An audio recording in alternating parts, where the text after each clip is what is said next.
Estábamos tratando de pensar cuánto hace, pero mínimo 5 años, creo que 6 por ahí. Bueno, ya teníamos mi familia y yo el llamado de venirnos al campo misionero, y cuando supimos que era México, no sabíamos a dónde. Yo como que tenía esa inquietud de Durango y pensé, tengo que ir a Durango, y ahora sí entiendo por qué, ya que lo viví, ya entiendo, pero en el momento no sabíamos, y lo que hice es que encontré a diferentes personas que estaban ya trabajando dentro de Calvary aquí en México, y una de ellos era mi amigo Edgar, y sin conocerlo, porque pues a mí no se me dificulta mandarle un mensaje a una persona que es totalmente extraña a mí y decirle, oye, ¿me puedes decir poquito de tu ministerio, qué estás haciendo, cómo te va? Y él fue tan amable y tan amoroso para empezar a compartir conmigo, y de ahí empezó una amistad por internet. Creo que todas sus amistades empiezan por internet, por lo que estoy viendo, pero eso es un chiste, tuviste que estar ahí para entenderlo. Pero empezamos a hablar y se empezó a crear esta amistad entre Edgar y yo, y creo pasaron como 2 años antes de conocernos así en persona en una conferencia de pastores en California. Ahí resulta en que llegamos los dos y pudimos pasar un tiempo juntos, pero desde entonces tengo jalándole la oreja para que venga a visitarnos, y esta semana ha estado aquí con nosotros. Está Edgar, su esposa Lili, su hijo Mati, y pues vienen de Cancún. Ellos tienen 10 años, 12 años en Cancún, y él es el pastor de Calvary en Cancún. Entonces, si algún día andas de vacación por allá, cáiles ahí, y sería de bendición para ti. Pero pues ya para no hacer la historia más larga, le pedí que nos comparta hoy, esta mañana. Entonces, por favor, pásale Edgar Moya, me le dan la bienvenida de casa.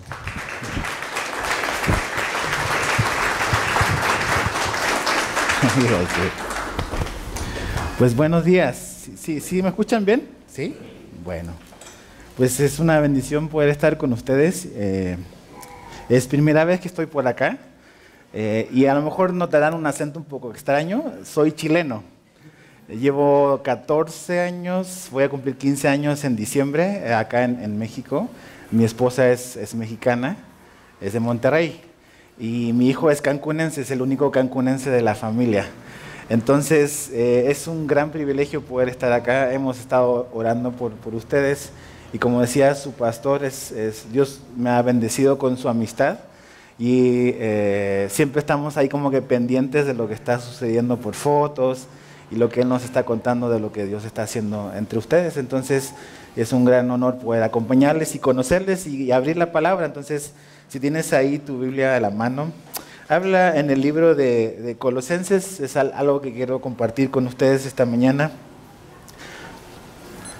Colosenses capítulo 3.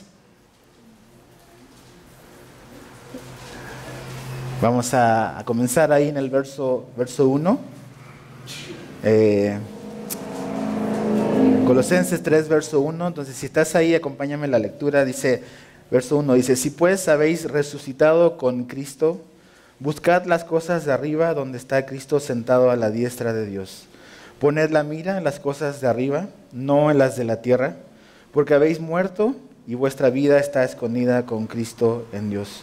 Cuando Cristo vuestra vida se manifieste, entonces vosotros también seréis manifestados con Él en gloria. Señor, te pedimos que nos hables por medio de tu palabra, y que podamos tener un corazón enseñable, y que también nos puedas ayudar a no solamente oír, sino a poder comprender lo que tú has hecho por nosotros, y vivir conforme a la nueva vida que tú nos has regalado.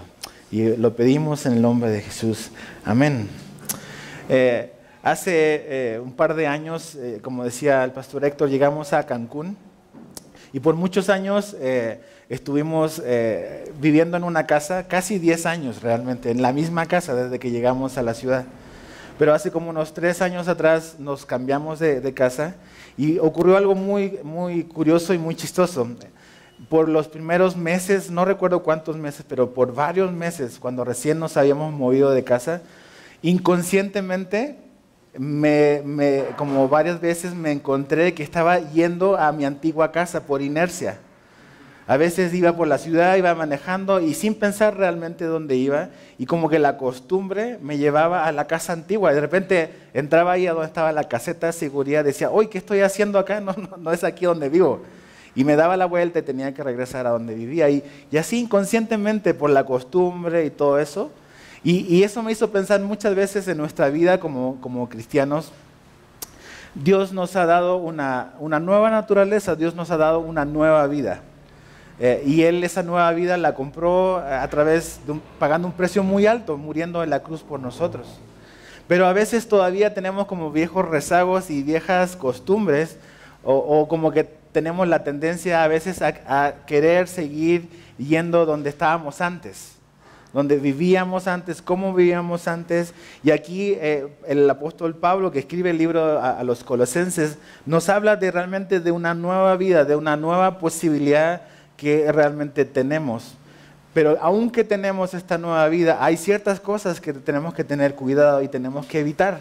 Y Pablo las va a mencionar en los versículos 5 en adelante. Pero, ¿cómo comienza él en el verso 1? Fíjate, dice, si pues habéis resucitado con Cristo. No, él no está cuestionando a la iglesia en Colosas si realmente ellos son cristianos o no, sino cuando él dice, si pues habéis resucitado, él está diciendo, puesto que, o ya que ustedes como cristianos han resucitado, ahora nosotros podemos hacer ciertas cosas. Y eso es bien importante, porque a veces tenemos este concepto de, antes de venir a Dios, tengo que hacer una serie de cosas, tengo que poner mi vida en orden, tengo que hacer un montón de cambios para que Dios me acepte. Pero realmente la vida cristiana, la vida de seguir a Jesús, comienza aquí. Realmente comienza con una nueva vida. Él dice, si habéis resucitado. Jesús vino a darnos una nueva vida. Jesús vino a darte una nueva vida. Él no estaba interesado en lo absoluto en mejorar algo que ya estaba funcionando. Jesús vino a hacer una nueva criatura de tu vida y de la mía. Por eso Pablo dice, si habéis resucitado, o ya que habéis resucitado. Si te fijas después, eso lo puedes leer más adelante. Pablo habla de la familia, Pablo habla del matrimonio, Pablo habla del trabajo, si eres empleado o si eres jefe, y da una serie de formas en las cuales un cristiano va a vivir. Pero antes de llegar a lo que debemos de hacer, él habla y recuerda de que nuestra manera o quiénes somos es un asunto de identidad. Es una nueva vida. Yo no puedo ser el esposo y tú no vas a poder ser el esposo que Dios quiere que seas. Tú no vas a poder ser la esposa que Dios quiere que sea. Tú no vas a poder ser el padre que Dios quiere que sea. Tú no vas a poder ser el hijo que Dios quiere que seas.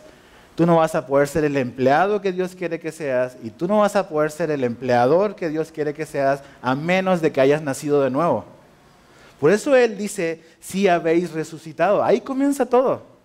Nuestra vida es una nueva vida y yo voy a poder hacer cosas diferentes o voy a poder vivir una vida diferente solo si yo he nacido de nuevo.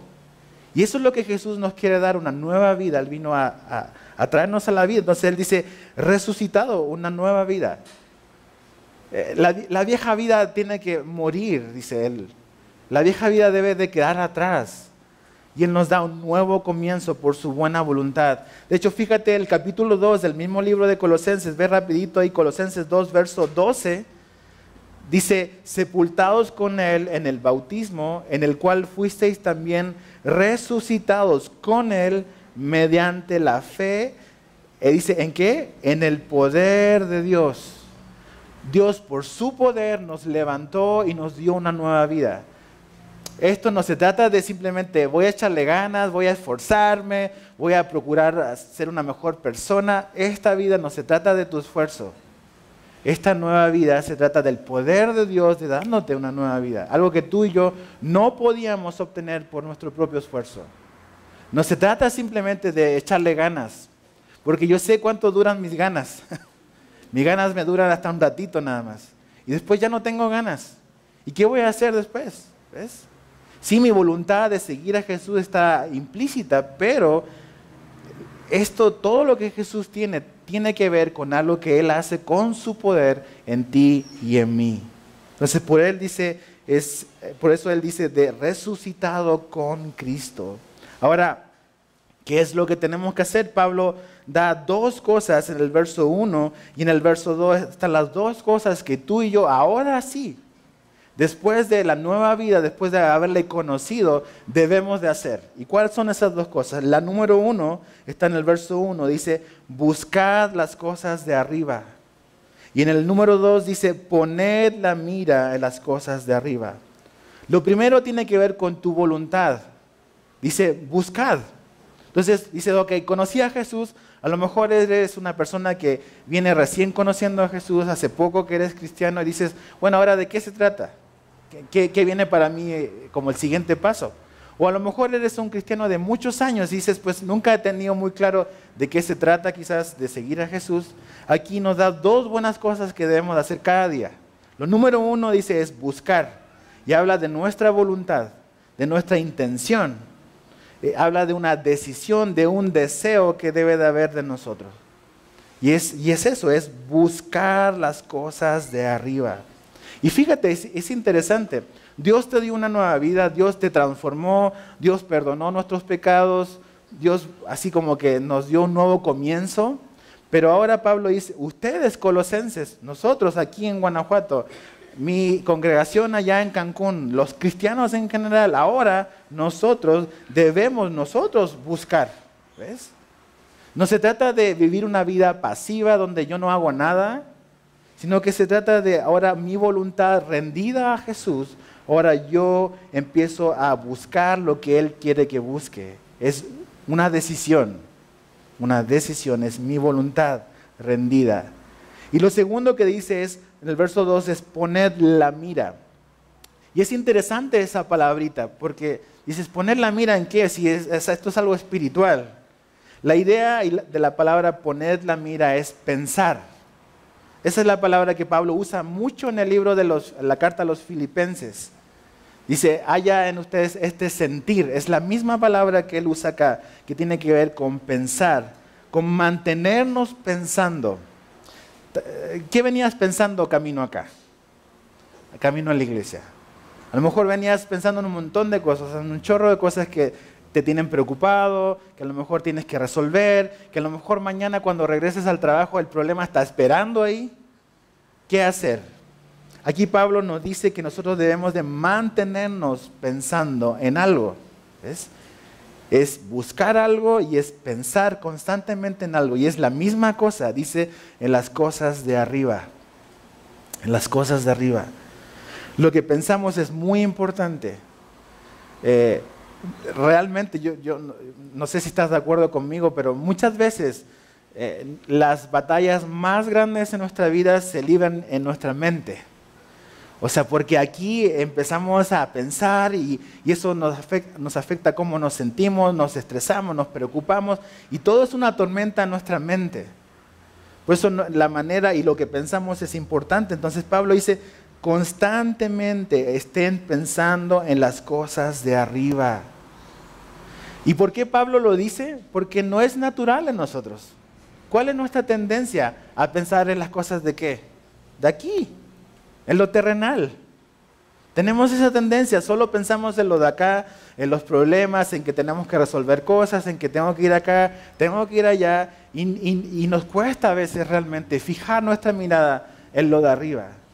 Y yo creo que cuando Pablo habla de poner la mira en las cosas de arriba, está hablando de finalmente en lo eterno, en lo espiritual. Jesús dijo que teníamos que buscar su reino y su justicia, ¿se acuerdan? ¿O nos dijo que teníamos que buscar primero las añadiduras?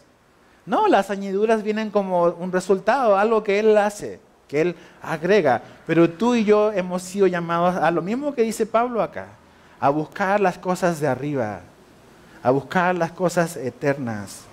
Y eso no es natural ni en ti ni en mí. A veces me encuentro realmente, a veces los días como que, preocupado y es simplemente porque estoy tratando de resolver algo. A veces no puedo dormir porque hay algo que estoy como que tratando de resolver en mi mente. Y me doy cuenta, ay, perdóname, Señor, porque realmente no estoy realmente enfocando mi corazón, mi mente en lo que tú quieres que lo enfoque. Por eso dice las cosas de arriba, en lo eterno. Las cosas terrenales, créeme, no tienen el poder y la capacidad de satisfacer completamente tu corazón, ni el mío. Siempre las cosas de esta vida nos van a dejar insatisfechos. Por un tiempo van a quizás aplacar la sed, pero finalmente a largo plazo las cosas terrenales nos dejan igual como nos encontramos. Son las cosas espirituales, las cosas eternas, las cosas que están arriba, las que nos van a llenar. Ahora, ¿quién está arriba? Pablo lo explica. Fíjate el verso 2, poner la mira a las cosas de arriba, no en las de la tierra. Dice, ¿y quién está arriba? Dice, está Cristo. Está Cristo arriba. Finalmente de eso se trata. El cristianismo se trata de Cristo. A veces nosotros lo hemos complicado demasiado. Son un montón de cosas aquí y esto, pero finalmente esto se trata de una persona, de Jesús. No se trata de 1000 conceptos, de 10,000 conceptos que tenemos que aprendernos. Se trata de conocer a una persona. ¿Lo conoces? ¿Conoces a Jesús realmente? A lo mejor puedes saber mucho de la Biblia, puedes saber muchos conceptos quizás teológicos, pero eso no necesariamente significa conocer a Jesús. Yo puedo saber de Dios, es diferente a conocer a Dios. Y aquí dice, ustedes tienen que mantenerse pensando, mantenerse buscando las cosas de arriba donde está Cristo. Mira, acompáñame rápidamente a Mateo, al Evangelio de Mateo, capítulo 16. Mateo, ahí el primer libro del Nuevo Testamento, Mateo 16, verso 23.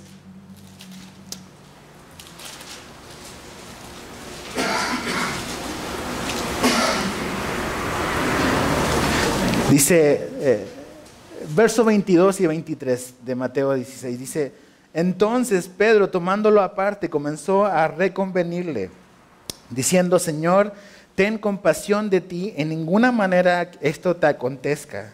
Fíjate la respuesta de Jesús.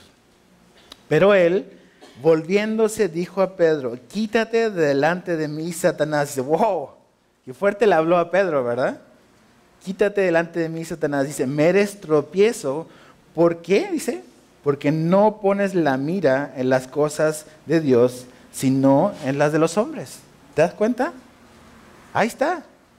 Ese es nuestro problema. Y ese es un problema de Pedro, ese es un problema de Edgar, ese es un problema de todos nosotros.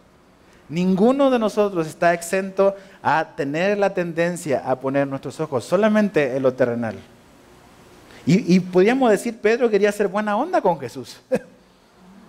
O sea, Jesús, ahí te va a ir mal, no quiero que te pase, te amo, ¿ves? Pero Pedro estaba pensando terrenalmente, no viendo las cosas a la luz del plan eterno de Dios. Entonces, cuando vemos hacia las cosas de arriba, Dios tiene un plan eterno, tiene un propósito para cada cosa. A veces en ese momento no lo vas a ver, yo no lo voy a ver. Pedro no estaba viendo lo que realmente Jesús estaba haciendo. Y él dice, no. Él estaba tratando de entender las cosas con sus ojos terrenales. Y a veces eso nos pasa a nosotros. ¿Por qué me pasa esto? ¿Por qué estoy sufriendo? ¿Por qué tengo esta enfermedad? ¿Por qué tengo este problema en mi familia? Y tratamos de decir, Señor, no entiendo. Y es porque queremos ver las cosas que suceden con nuestros ojos terrenales. Y Dios nos dice, no, tienes que alzar tu mirada. A veces tenemos los ojos en el problema, en la situación, la que sea que a lo mejor hayas pasado o estés pasando o mañana va a comenzar. Tenemos que alzar nuestra mirada y mirar las cosas que están arriba donde está Cristo. Si Pedro necesitó una reprensión, a veces nosotros igual. O sea, Pedro no era cualquier persona, había estado con Jesús mucho tiempo. Pero pues él necesitaba ser recordado como nosotros necesitamos ser recordados. Ahora, ¿qué más dice? Fíjate en el verso 3, porque habéis muerto. Obviamente, si hay una resurrección, antes tiene que haber ¿qué? Una muerte. Dice, porque habéis muerto. Por eso ahora nosotros podemos pensar en las cosas de arriba. Porque habemos muerto. Pablo nos explica por qué. Porque habéis muerto y vuestra vida está escondida con Cristo en Dios. La muerte vino a solucionar el problema que éramos nosotros. Ese es un nuevo comienzo. El viejo hombre, nuestros viejos deseos tienen que morir. No es posible un nuevo comienzo si lo primero no muere. Dice, entonces, como ustedes han muerto, y como me morí físicamente, no. Resucité físicamente, todavía no. Pero Pablo está hablando de que cuando tú y yo confiamos en Jesús, él lo explica antes en los capítulos previos, cuando tú y yo hemos puesto nuestra fe en Jesús, nos hemos identificado con Cristo. Entonces, cuando Cristo murió en la cruz, tú también estabas muriendo ahí con Él. Nos identificamos. Cuando Jesús bajó a la tumba, también nosotros estábamos bajando a la tumba. Cuando Jesús se levantó y resucitó, nosotros también espiritualmente resucitamos. Y un día vamos a entrar a la eternidad. Nos identificamos. El bautismo es eso. Sé que la semana pasada tuvieron bautismo, ¿verdad? Y bajaron al agua y se levantaron, y es un simbolismo de morir y levantarse a la nueva vida. Y eso es lo que Pablo está diciendo. Dice, morimos, y porque morimos y nos levantamos a una nueva vida que Jesús nos ofrece, ahora nosotros podemos hacer estas cosas. Y me encanta, dice que nuestra vida está escondida con Cristo en Dios. Tu vida está escondida en Cristo. Imagínate, ¿no te da seguridad eso? De que tu vida está escondida en Cristo. La palabra escondido es la palabra griega cripto, donde viene la palabra encriptar. ¿Has escuchado esa palabra, encriptar? Algo encriptado es algo que está asegurado. Hace un par de meses, ¿se acuerdan? O semanas, meses creo. Salió en las noticias todos estos hackers que estaban como que tomando el control de las computadoras, ¿se acuerdan? A lo mejor alguien lo vio. Que estaban metiéndose y estaban tomando el control de las computadoras. Habían logrado violar los códigos de seguridad y todo lo que estaba encriptado finalmente fue penetrado por estos hackers. La palabra que Pablo usa es esa, es criptos, de encriptar. Dice, tu vida está encriptada en Cristo. O sea, y Cristo está en Dios. Entonces, para llegar a ti, tienen que primero llegar a Jesús y después llegar a Dios. Si quieren tocarte, tienen que pasar por Jesús primero. ¿No te da seguridad y tranquilidad eso? Que finalmente nuestra vida está segura en Él. Es increíble, es asombroso. Estamos encerrados, estamos protegidos por Jesús. Estamos guardados y estamos en las mejores manos que puedes estar. Si aún no has rendido tu vida a Jesús, créeme que no hay mejor lugar para estar que en las manos de Jesús. Él es el lugar más seguro para estar. A lo mejor las circunstancias alrededor pueden ser terribles, pero no hay lugar más seguro que estar en la voluntad de Dios, a pesar de lo que esté pasando a nuestro alrededor. Entonces dice, porque habéis muerto y vuestra vida está escondida con Cristo en Dios. Verso 4, cuando Cristo vuestra vida se manifieste, entonces vosotros también seréis manifestados con Él en gloria. Habla de que nuestra vida va a ser manifestada, va a ser revelada. Antes decía que nuestra vida está escondida. Y piensa un poco en esto.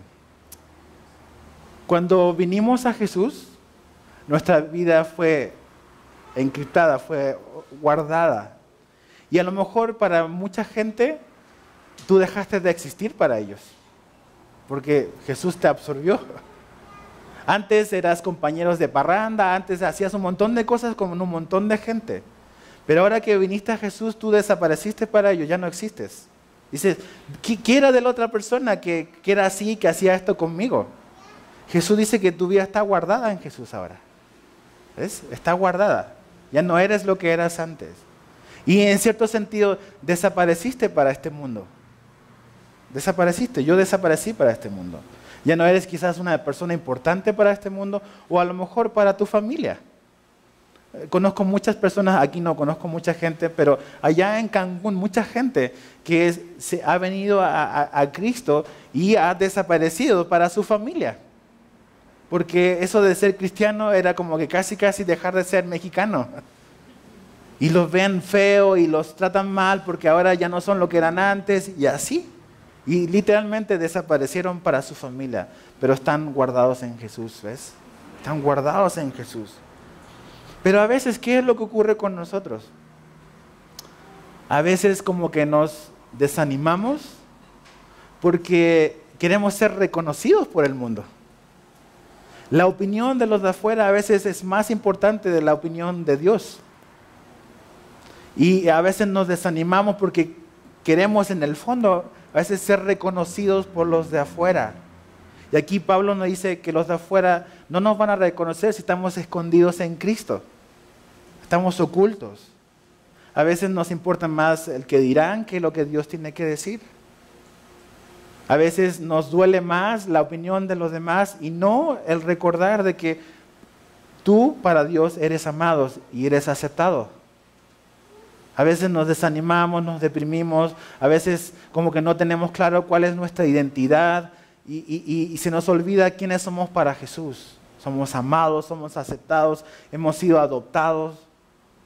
Pero a veces no sé por qué, quizás porque el mundo todavía es demasiado atrayente para nosotros. Como que nos importa más o nos afecta más lo que los de afuera tienen que decir de nosotros que lo que Dios dice de nosotros. Dice, hemos desaparecido, o sea, nuestra vida está oculta en Jesús. Y cuando Cristo venga, dice, vuestra vida se manifieste, entonces vosotros también seréis manifestados con Él en gloria. Esa es nuestra esperanza. Y están estudiando Tesalonicenses. Jesús va a volver. Jesús nos va a llevar y va a volver. Y cuando vengamos y cuando estemos con Él, vamos a realmente ver quiénes somos realmente, quiénes éramos. Y la gloria y la eternidad, y esa es nuestra esperanza que tenemos en Cristo. Este mundo todavía, no esperes que este mundo te entienda. Este mundo no nos va a comprender. Pablo dice, yo estoy muerto para este mundo y este mundo está muerto para mí. Eso es lo que dice en Gálatas. Este mundo murió para mí y yo morí para este mundo también. ¿Este mundo sigue siendo atrayente para ti o no?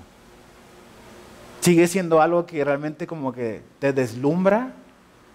Pablo dice, cuando venimos a Cristo, este mundo deja de ser algo valioso. Ahora nuestros ojos y nuestra eternidad está por delante. Y para un cristiano siempre, lo mejor está por venir. Lo mejor está por venir. Es Cristo. Ahora fíjate el verso 5 al 9. Haced morir, dice, pues lo terrenal. Otra vez esa palabra, haced, es algo que hacemos. Haced morir, pues lo terrenal, en vosotros, fornicación, impureza, pasiones desordenadas, malos deseos y avaricia, que es idolatría, cosas por las cuales la ira de Dios viene sobre los hijos de desobediencia, en las cuales vosotros también anduvisteis en otro tiempo, cuando vivíais en ellas. Pero ahora dejad también vosotros todas estas cosas: ira, enojo, malicia, blasfemia, palabras deshonestas de vuestra boca. No mintáis los unos a los otros, habiéndoos despojado del viejo hombre con sus hechos. Aquí Pablo habla de un montón de cosas, no las voy a tocar a profundidad todas, pero básicamente él usa una palabra, una frase, es haced morir. Haced morir. Dios nos justificó cuando tú y yo creímos en Jesús, fuimos declarados justos. Dices, yo no soy justo, yo sé quién soy. Legalmente, créeme, eres justo para Dios. ¿Por qué? Porque la justicia de Jesús nos fue transferida a nosotros le transferimos a Él nuestros pecados y por eso somos declarados justos delante de los ojos de Dios. Es algo asombroso que Dios te vea como alguien justo. Eso es algo, una verdad teológica, práctica y real. Ahora, tú y yo sabemos que en la práctica todavía no somos lo que debemos de ser. O sea, Dios nos ve de una manera, pero en el día a día hay cosas en las cuales no somos justos, no somos santos. Dios nos santificó legalmente y ante Él así nos ve, pero en la práctica tú y yo sé que yo no soy todavía lo que debo de ser, como tú también sabrás de ti. Entonces, cuando dice haced morir, dices, a ver, espérame tantito, ¿cómo que haced morir? ¿No dice arriba que ya hemos muerto? ¿Se está contradiciendo Pablo? No. Cuando él dice que habemos muerto, está hablando de eso, de que ya el viejo hombre murió. Ya somos una nueva criatura. Pero cuando él dice que tenemos que hacer morir, habla del día a día, de nuestro caminar como cristiano ahora en el día a día, en el cual tú y yo somos llamados a contribuir, a colaborar con Dios. ¿Sí sabías eso? Que en nuestra santificación Dios hace yo creo que el 99%, pero también hay algo que tú y yo contribuimos en obediencia. Dice, haced morir. Y eso es importante porque, ¿qué es lo que a veces la gente que no conoce a Jesús nos critica? No, los cristianos son así, hablan así, van a la iglesia, cantan, levantan las manos, pero saliendo viven una vida totalmente diferente. A veces lo que decimos está totalmente desalineado con la manera en la que vivimos. Cuando Pablo está hablando de hacer morir, está diciendo de que nuestra vida como seguidores de Jesús se va a ver un cambio en nosotros. Que la transformación es algo real. Y tú y yo respondemos y obedecemos a Dios y vamos respondiendo a la convicción que el Espíritu Santo nos da. Y hay ciertas cosas que vamos evitando y vamos poniendo a un lado. Si Él nos va transformando y nos va santificando. ¿Se acuerdan? Tesalonicense dice que la voluntad de Dios es ¿qué? Es nuestra santificación. Es nuestra santificación. Entonces tienes que saber en esas cosas que tú dices, yo no puedo dejar esto, yo no puedo dejar de ser así. Tienes la ayuda de Dios. Dios está interesado en ayudarte en eso que tú y yo no podemos dejar de hacer, que todavía decimos, otra vez me enojé, otra vez respondí, otra vez reaccioné. Y te sientes así como, apachurrado y como que triste, y dices, no puede ser. Y acuérdate, Dios está ahí para ayudarte, y qué bueno que lo veas, qué bueno que yo lo veo, y digo, Señor, ayúdame porque si tú no me ayudas, yo no puedo dejar esto, yo no puedo cambiar. Pero es algo que colaboramos con Él. Por eso Él dice, haced, contribuimos con Dios. Dice, haced pues morir lo terrenal en vosotros. Y da una lista de cosas. ¿Qué cosas? Fornicación, impureza. Está hablando de nuestra vida de inmoralidad, de pureza sexual. Dice, esas cosas hay que ponerlas a un lado. Dios tiene un diseño, un propósito para esto en el matrimonio, en una familia. Habla de pasiones desordenadas que tienen que ver con nuestras emociones. Habla de malos deseos que tienen que ver con los anhelos. Habla de avaricia, es interesante, de querer más de lo que ya tengo. Y lo conecta con estas cosas que tienen que ver con pureza o impureza sexual. Créeme que el adulterio o el andar como que brincando de aquí para allá nunca te va a satisfacer. Siempre vas a querer a alguien más. Porque así es el pecado. Nunca promete nunca cumple lo que promete. A veces gente dice, no, con tal mujer o con tal hombre, y vas y la gente se involucra y peca y dice, no, pues ya no, después con otro, y así va. Así va. Es avaricia. Dice, y avaricia es idolatría, dice. Entonces, el pecado nunca va a cumplir lo que promete. Siempre te va a llevar más lejos. Siempre va realmente a prometer algo que no va a poder entregarte. El pecado es placentero a corto plazo, pero a la larga es destrucción. Tenemos que tener cuidado. Y es interesante, Pablo le está hablando a cristianos. No le está hablando a inconversos. No le está hablando a gente que está afuera. Le está hablando a una iglesia. Entonces, si Pablo le está hablando a una iglesia, significa que tenemos que examinar nuestro corazón. ¿Ves? Dios ve nuestro corazón. Dice, haced morir esas cosas. Eso tiene que terminar. Después dice, usa la palabra dejad. Verso 8, pero ahora dejad, y da otra lista de cosas. Ira, enojo, malicia, blasfemia, palabras deshonestas de vuestra boca, mentira, el verso 9. Y típico, ¿no? A veces los que están en esa segunda lista como que critican más a los de la primera lista. Ah, es adúltero, anda con un montón de mujeres y se va a ir al infierno. Y somos de los súper así rigurosos, legalistas y todo el rollo. Y a veces yo miento y digo, nah, eso no, una mentirita blanca. O me enojé tantito, pero pues no es tan grave. Y Pablo los pone ahí, están juntos. Entonces no es tan inocente. Es algo que debemos de dejar. ¿Ves? O sea, el adulterio, la fornicación es algo que debo de dejar, como debo de dejar la ira y el enojo. Es lo mismo, tengo que dejarlo. Pero a veces lo catalogamos en diferentes como gravedad. ¿Ves? Eso es muy, muy visible. Y a lo mejor un adulterio es como muy visible, a lo mejor se sabe. Pero la ira y el enojo algo a veces está bien oculto en el corazón. Es más difícil a veces que la gente lo reconozca. Pero Dios nos está mirando y nos ama, como cantábamos. Y Dios nos quiere transformar y Él quiere que obedezcamos y que respondamos a su gracia y a su amor. Su gracia también nos va a capacitar para hacer morir, para dejar estas cosas. Tenemos que ponerlas atrás. ¿Por qué? Porque dice que la ira de Dios, dice el verso 6, por las cuales la ira de Dios viene sobre los hijos de desobediencia, que hacen esas cosas. Créeme que Dios no está indiferente al pecado. No es algo que dice, no importa, no pasa nada. No, dice que, o sea, la ira de Dios está sobre los que hacen esas cosas. O sea, piensa, a ver, el pecado se ve como placentero y como que no, pues no pasa nada, pero realmente, o sea, piensa, el pecado, cualquiera de estos, le costó la vida a Jesús.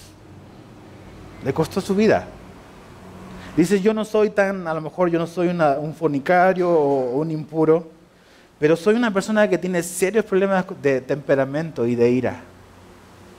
Ok, ese pecado le costó a Jesús morir también. También. No es menos grave, es igual de grave.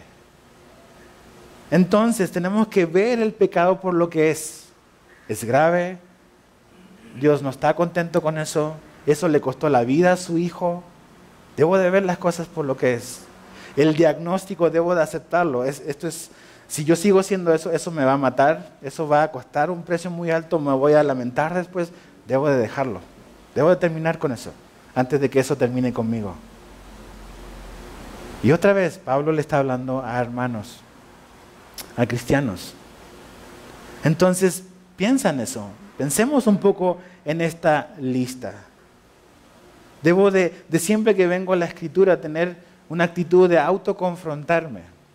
Decir, Señor, a ver, necesito que tu Espíritu Santo traiga convicción a mi vida. En qué cosas realmente no estoy viendo las cosas como son. Puede ser enojo, puede ser ira, puede ser blasfemia, palabras deshonestas. Hace poco leía un estudio de la policía, de hecho de Houston, que decía, daba como 12 pasos o 12 maneras en que tu hijo va a ser un delincuente. Y no era un estudio de una iglesia, no era algo así, sino que era un estudio de no sé qué parte de Houston, en Texas. Y decía que, dice, 12 maneras de arruinar a tu hijo. Y una de las formas que decía era, ríete de sus malas palabras. Ríete de sus groserías. A veces me ha tocado ver eso. Los niños andan diciendo groserías y los papás se las aplauden. Y la policía, chécate, no es la Biblia. La policía de Houston dice, si tú eres un papá así, probablemente tu hijo va a terminar siendo un delincuente. Las palabras deshonestas, palabras corrompidas. Ahora, ¿de dónde viene eso? De aquí, del corazón. A veces como papás o como cristianos o cuando viene alguien, dice, no, que tú tienes que empezar a hacer esto, dejar esto otro, y queremos que la gente como que deje de hacer los síntomas, pero son síntomas. ¿Cuál es el problema del hombre? El corazón. Ese es el problema del hombre. Jesús dijo que del corazón del hombre salen todas las cosas, ¿se acuerdan? De ahí. Entonces, nosotros queremos cambiar o queremos que la gente cambie los síntomas sin cambiar el origen del problema. ¿Y cuál es el origen? Está aquí. ¿Y quién es el que cambia esto? Solo Jesús. Solo Jesús. Por eso otra vez Él dice, sí habéis resucitado. Yo no puedo vivir una vida diferente. Yo no puedo cortar con la fornicación. Yo no puedo no ser una persona impura. Yo no puedo dejar de ser una persona que esté siempre airado si yo no he sido cambiado primero. Pero después de que he sido cambiado, mi carne, mi vieja naturaleza va a querer seguir yendo como me pasaba a mí, a mi vieja casa. Y yo tengo que intencionalmente decir, no, yo ya no vivo ahí. Yo vivo ahora en este nuevo domicilio. Dios me ha dado esta nueva vida. Yo no voy a hacer caso a los viejos recuerdos. Ahora voy a obedecer e ir hacia donde vivo hoy.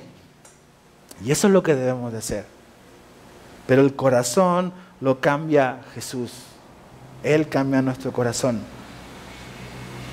El enojo, la malicia, la blasfemia, las palabras deshonestas. Finalmente, dice, de vuestra boca. Nuestra boca es simplemente una bocina de nuestro corazón. Nada más. A veces uno reacciona y ¡boom! Dices, ¿de dónde vino eso? De aquí. Eso no vino del infinito y más allá, no apareció mágicamente. Eso es simplemente algo que está acá. No le eches la culpa a tu esposa, a tu esposo, a tus hijos. No es que este chamaco me hizo... No, eso estaba ahí. Estaba de ahí desde antes. Simplemente salió. C.S. Lewis, el autor de las Crónicas de Narnia, una vez dijo algo que escribió algo que me llamó mucho la atención. Él decía que los cristianos somos como bolsitas de té. No sabemos de qué estamos hechos hasta que nos ponen sobre agua caliente. Cuando nos ponen sobre agua caliente, sale realmente quiénes somos. Y eso es verdad. O sea, el estrés, la presión, finalmente yo reacciono y digo, yo no sabía que era así. Yo no sabía que podía decir todas estas cosas. ¿Pero de dónde vino eso? De acá. De acá. Como todas las cosas vienen de acá. Entonces, ¿cuál es la solución? Jesús quiere cambiar nuestro corazón. Si estás batallando con algo, si a lo mejor todavía no has conocido a Jesús, dices, esto no se trata de, y yo sé que el pastor Héctor y esta iglesia, no se trata de ser una iglesia moralista, de que te da buenos consejos para ser buen papá. Eso está en la Biblia. Pero finalmente lo que predicamos es a Jesús. Es la nueva vida en Cristo. Y cuando Jesús te salva, te transforma, te da una nueva vida y ahora tú puedes caminar en una dirección que antes no podías. Que antes yo no podía. Y mi vida y mi vocabulario, las cosas que hacía antes van a empezar a quedar atrás.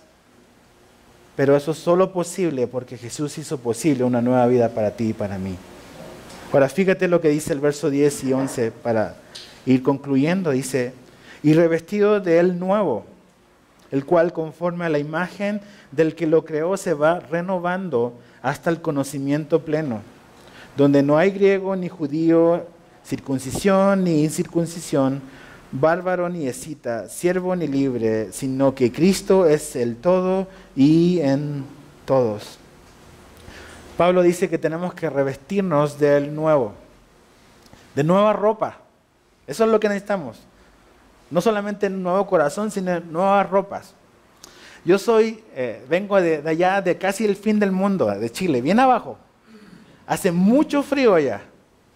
Y llegué a la península de Yucatán, que es un infierno.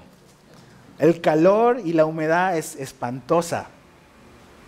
Y mi primer verano en Mérida, porque ese fue el primer lugar donde viví, me acuerdo que en mayo ya habían 45 grados de calor y casi 100% de humedad. Yo decía, Señor, ¿seguro que me mandaste acá? Me quería morir. Y me acuerdo que en ese tiempo la iglesia en Mérida tenía estaban trabajando con una misión rural en un poblado maya. y estaban queriendo construir un salón para los niños, como para el ministerio de niños. Entonces un hermano había donado árboles para hacer una palapa, básicamente. Entonces el domingo el pastor de Mérida dice, a ver, ¿qué hombres se apuntan para ir a chambear el sábado a cortar árboles y todo eso, ¿no? Yo levanté la mano y, no, hombre, me di la arrepentida de mi vida. O sea, en medio de la selva donde no corre nada de aire, lleno de moscos, sudé como en mi vida, creo que bajé como 10 kilos ese día. Llegué a mi casa todo picoteado y toda mi ropa manchada, sucia. Me la saco, la pongo afuera, así literalmente afuera, porque no la podía dejar adentro. O sea, apestaba. Al día siguiente la voy a ver y estaba dura como palo. O sea, todo lo que sudé, todo lo que boté, y todo lo que, esa ropa no volvió a servir nunca. Tuve que tirarla. Ya no se puede lavar, ya no se puede hacer nada. Y es así, tenemos que pensar sobre nuestra vieja vida, sobre las cosas que hacíamos antes. Eso no se puede arreglar. Necesitamos revestirnos de algo nuevo. Nueva ropa, nueva naturaleza. Dios tiene algo nuevo. Dice Efesios que Dios creó buenas obras de antemano para que andemos en ellas. Dios te dio, tienes un nuevo armario, nuevo ropero. La semana dicen amén. Nueva ropa. No viejas cosas, sino nueva. Y eso te lo da Jesús, te da un nuevo deseo, un nuevo corazón para hacer nuevas cosas, pero dice revestidos del nuevo hombre, es algo que tú y yo debemos de hacer también. Tenemos que ponernos la ropa, tenemos que asimilar y aceptar lo que Jesús tiene que darnos. ¿Cómo lo hacemos? El verso 10 dice, conforme a la imagen del que lo creó, se va renovando hasta el conocimiento pleno. Tiene que ver con una renovación del conocimiento. Nuestra mente necesita ser renovada. Mira, vamos rápido a Romanos capítulo 12. Romanos capítulo 12. Quizás un verso muy conocido para muchos. Romanos capítulo 12, verso 1 y 2. Dice, así que hermanos, os ruego por las misericordias de Dios, que presentéis vuestros cuerpos en sacrificio vivo, santo, agradable a Dios, que es vuestro culto racional. Dice, no os conforméis a este siglo, sino transformaos por medio de la renovación de vuestro entendimiento, para que comprobéis cuál sea la buena voluntad de Dios, agradable y perfecta. Después de que Dios te ha dado una nueva vida, Dios te ha dado un nuevo comienzo con Jesús, ahora comienza un nuevo camino que te toca a ti y a mí, renovar nuestro entendimiento, cambiar nuestra manera de pensar. Antes yo pensaba de esta manera, antes yo veía la vida de esta manera, antes yo veía el matrimonio, la familia, el trabajo de esta manera. Ahora que soy cristiano, voy a renovar mi manera de pensar. Voy a ver la familia, voy a ver a mi esposa, voy a ver a mi esposo, a mis hijos, etcétera, etcétera, de la manera en que Dios quiere que la vea. Y eso va a llevar toda mi vida. No es solamente un día, toda tu vida. Vas transformándote, vas renovando tu entendimiento conforme a la palabra de Dios. Segunda de Corintios capítulo 3, el libro que está despuesito de Romanos. La segunda carta a los Corintios, segunda de Corintios 3, verso 18. Una manera en que somos transformados es por la palabra de Dios. La palabra de Dios, el que tú vengas cada domingo, cada miércoles, son los discipulados, y en tu tiempo devocional, cuando agarras la Biblia, Dios te está transformando, créeme. Es un trabajo silencioso que toma toda tu vida, pero Dios está haciendo algo en tu vida. ¿Cuál es la segunda forma en que Dios nos va transformando? Segunda de Corintios 3, verso 18. Por tanto, nosotros todos, mirando a cara descubierta, como a un espejo, la gloria del Señor, somos transformados, la misma palabra, transformados, de gloria en gloria, en la misma imagen, la imagen de Cristo. ¿Cómo? ¿Por qué dice ahí? el Espíritu del Señor. Entonces, ¿qué es lo que hace Dios cuando dice revestidos del nuevo? Mediante el entendimiento. Dios va a usar este libro. Si tú no le das importancia a este libro, tu vida nunca va a cambiar. Esto no es un truco, no es algo oculto, es este libro. Pero este libro con el Espíritu del Señor, con el Espíritu Santo mezclado, es lo que va a transformar tu vida. Si yo no le doy tiempo a abrir este libro, Dios no me va a hablar. Si yo no obedezco a lo que Dios me dice acá, mi vida no va a cambiar. No va a cambiar. Santiago dice que tenemos que ser oidores nada más, ¿no? Oidores y hacedores. Entonces, Pablo dice, ok, se trata del entendimiento. Se trata de cambiar la manera de pensar. Este mundo es muy bueno en querer convencerte de lo que este mundo te quiere convencer. Es muy hábil. Todos los días somos bombardeados por publicidad, por la radio, por el internet y sus valores nos los quieren vender. Este mundo es muy bueno vendiendo ideas. Pero tú tenemos esto, la Biblia, el consejo de Dios, que no solamente es la verdad, pero es el poder de Dios para transformarte. Y si colaboramos con eso, si hacemos nuestra chamba, que es abrir este libro y poner atención a lo que Dios tiene que decirnos, tu vida, créeme, no me creas a mí, créeme lo que este libro dice, tu vida va a ser transformada. Tu matrimonio va a ser transformado. Tu lugar de trabajo o tu manera de trabajar va a ser transformado. Pues tenemos que hacerle caso, ¿ves? Tenemos que revestirnos del nuevo. Jesús dijo que si le conocíamos a Él, si conocíamos la verdad, ¿qué iba a hacer? Nos iba a hacer libres. La verdad de Jesús no es un concepto abstracto que simplemente es intelectual. A veces hay mucha gente intelectual en las iglesias y su vida sigue siendo igual. La verdad de Jesús, la verdad de la palabra es una verdad que nos hace libres y que nos transforma, nos cambia. Todavía no somos perfectos, lo sé, pero no era lo que era antes. Quizás todavía no soy lo que debo hacer, pero seguro no era lo que era antes. Jesús me lleva y por su amor me va transformando. Y como dijo una persona, Jesús te ama tanto, así como estás, pero te ama tanto que no te va a dejar como te encontró. Te va a cambiar, te va a transformar. Pero tú y yo debemos de ¿qué? Hacer morir, dejar, poner la mira, o sea, colaboramos con Él. Debes de colaborar con Él, debes de responder a Él. Y créeme que tu vida va a cambiar. Entonces, ¿les parece si oramos? Y le pedimos a Dios de que así mañana, seguro, o saliendo aquí ahorita, tu tentación, mi tentación va a ser otra vez empezar a pensar solo en lo terrenal. En que tengo este problema en la chamba, que este problema en la casa me está esperando, que la vecina acá, que etcétera. Ok, que en ese momento puedas decir, Señor, ayúdame a no perder el enfoque, que eres tú. Vamos a orar. Señor, te damos gracias por tu palabra, por la verdad, por habernos dado una nueva vida. Gracias porque esta vida no era posible por nuestro esfuerzo, por portarnos bien, por ser mejores personas. No se trata de eso.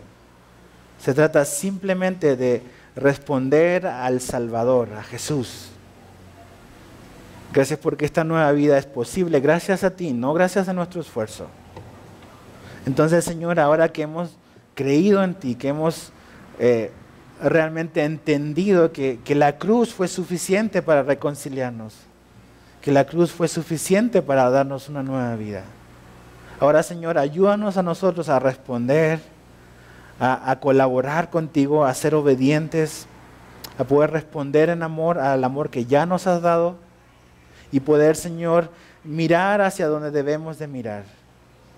Que Señor, que las distracciones de este mundo realmente no nos hagan perder el enfoque, que eres tú, que es Jesús. Hebreos 12 dice que debemos de mirar a Jesús. Jesús es el autor y y el consumador de nuestra fe, puesto los ojos en Jesús. Entonces, Señor, cada día queremos mantener nuestros ojos en ti. Y Señor, si hay personas que aún no te conocen, aquí te pido que tú los salves y que puedan tener un encuentro contigo y realmente poder experimentar esta nueva vida que es posible únicamente viniendo a ti. Entonces, convéncelos donde quiera que estén y sálvales y muéstrate como el hermoso Salvador que tú eres,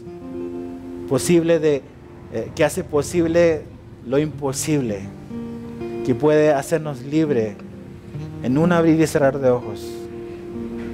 Entonces, Señor, haz tu obra entre nosotros, haz tu obra en esta iglesia. Que esta iglesia, Señor, yo oro por esta iglesia aquí en Guanajuato, para que ellos puedan ser fieles testigos de quién es Jesús. De personas que su esperanza no está en las cosas de Guanajuato, su esperanza está en los cielos. Y que eso pueda alumbrar a esta ciudad que necesita ver el verdadero evangelio de Jesús. Entonces, gracias, Señor, por rescatarnos, por amarnos, y queremos mirarte a ti.